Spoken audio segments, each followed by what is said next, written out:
Hey, me and Matt here. So, WrestleMania 14. You know, it's kind of funny because I mentioned how football doesn't have that nothing to do with wrestling, although there was a lot of wrestlers who were football players back in the day, like Bill Goldberg, Steve Austin, Dwayne Johnson, Randy Poffo, those guys. So, I think boxing is a sport where it's similar to wrestling in a way that you have your boxing fans and then you have your pro wrestling fans. I am a pro wrestling fan. So, okay, here's how it goes. Royal Rumble 1998. So, one of the biggest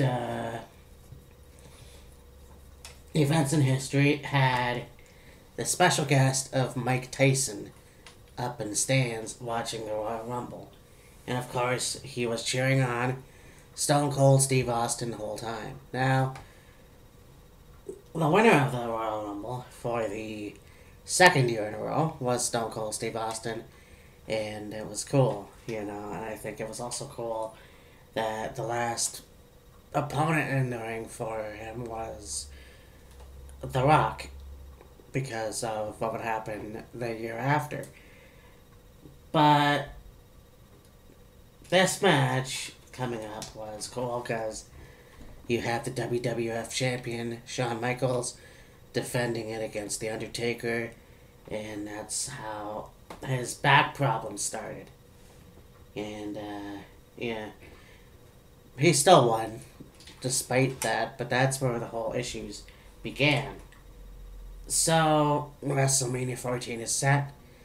It'll be Stone Cold Steve Austin versus Shawn Michaels for the WWF Championship.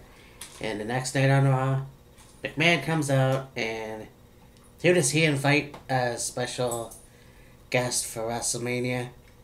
Mike Tyson.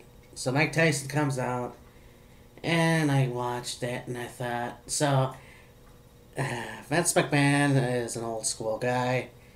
He's hard to pick out as racist, but there you go. So what's your favorite wrestler? I bet it was Rocky Johnson or some black guy. And of course, Mike goes, Bruno Sammartino. And then they talk for a bit. Steve Austin comes out, and then they jibber jabber for a little bit. And Austin then flips off Mike, and Mike goes in to push Austin. They have a big fight. The next month or so, it's a fight between Mike and Steve. So Steve Austin is going for Shawn Michaels. What better way to do any of that than to have Mike Tyson turn on Austin and pull off the rattlesnake shirt to reveal a DX shirt. So we think that Mike Tyson just joined D-Generation X. Anyways, let's get on with the review. Contendership for the WWF Tag Team titles. We have Sonny coming up and introducing the Legion of Doom 2000. And I wasn't quite sure what that meant, but we all know now that it was Legion of Doom coming out in biker outfits with helmets on. Hawk has a little bit more hair. Yeah, so they defeated the Doom Midnight Express, which had Bombastic Bob and Bodacious Bart.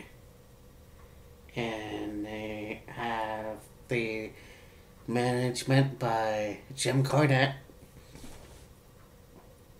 But yeah, Legion of Doom won. But then we have Taka Michinoku versus Aguila for the light heavyweight championship. And this is, one of the first belts that I got at Walmart. And it was a cool match to see. It was like the WCW's Cruiserweight Championship, and the answer to that. So Taka Michinoku, the new Japanese guy, and then there's the Mexican guy, and then of course Taka Michinoku won. So that was cool to see that match. It also brought out the whole era of the high flyers, the more lightweight, if you will, and it was a good belt, so to speak. Then we have the European Championship match. As the champion Triple H and Chyna. Now Triple H, as I said last year, was going into his own character, more and more getting away from the aristocrat and becoming more of the rebel. And so this year was full on, away from the aristocrat. And then you have Owen Hart. Now what was cool, was that Owen Hart and Triple H were, I guess, actually friends. Which is ironic, because Triple H hates Bret's guts. And, when Owen died, you saw the whole speech with Triple H and how broken up he was. And it really was sad to see that. But this match was good. Triple H won, of course. And, Chyna was actually put in handcuffs by Sergeant Slaughter, who came out, or Commissioner Slaughter at the time. And during the match, Chyna had sand or whatever and threw it in Slaughter's face, hence helping Triple H get the win to retain the European title. Then we have Mero, Wildman Marc Mero, and Sable, who defeated the artist formerly known as Goldust and Luna Vachon. And this was interesting just because Goldust somehow went away from his character and went red and blue and silver. Don't know why, but then again, Luna Vachon, a veteran wrestler who was the granddaughter of Mad Dog Vachon, and really creepy voice. But then again, Wildman Marc Mero and Sable is not attractive to me whatsoever, but she was a great wrestler as far as the rest of them, I guess. This match went to Marc Mero and Sable. This is probably before the whole sexist thing where Marc Mero was claiming Sable to be his property. So, I'm not sure of that, but yeah, actually no. I think that's what happened. Then we get the Intercontinental Championship match, The Rock with Nation of Domination, which was Kama Mustafa, Mark Henry, and D'Lo Brown defeated Ken Shamrock. And Ken Shamrock, trying to get his way with The Rock. Later on at the Survivor Series Deadly Games, would do the same thing and slap the leg lock on The Rock. The Rock retained the title from disqualification, and then Ken Shamrock was in the zone and went nuts on the referees. But yeah, it was interesting to see how The Rock would later come away from the Nation of Domination later that year. Then we get Cactus Jack and Chainsaw Charlie, Mick Foley and Terry Funk, defeating the New Age Outlaws and becoming the Tag Team Champions. So, the New Age Outlaws, of course, later on being Indie Generation X. Match, seeing how they were put in the garbage bin and then thrown off the stage was kind of weird. I think that was that time. Obviously, Mick Foley is one of those guys that really did push the envelope and unfortunately shortened his wrestling career. And Terry Funk, also a badass motherfucker that is still, at the age he was, going strong. But this was a good match nonetheless. And I remember as a kid, I got these little figures that had New Age Outlaws and Chainsaw Charlie with Mick Foley, Cactus Jack. Then we have Undertaker versus Kane in one of the mini matches. And this is the first of 2 matches at WrestleMania. And this was interesting. Many tombstone pile drivers in this match. You know, Kane came out in 1997 at Bad Blood and faced The Undertaker a lot. Or tried to get him to face The Undertaker a lot. And then, of course, Paul Bearer turning on The Undertaker and all that kind of stuff. And introducing Kane. It was, you know, an interesting thing because Paul Bearer was on Undertaker's side since day one. He eventually went back to The Undertaker, but, you know, this was interesting.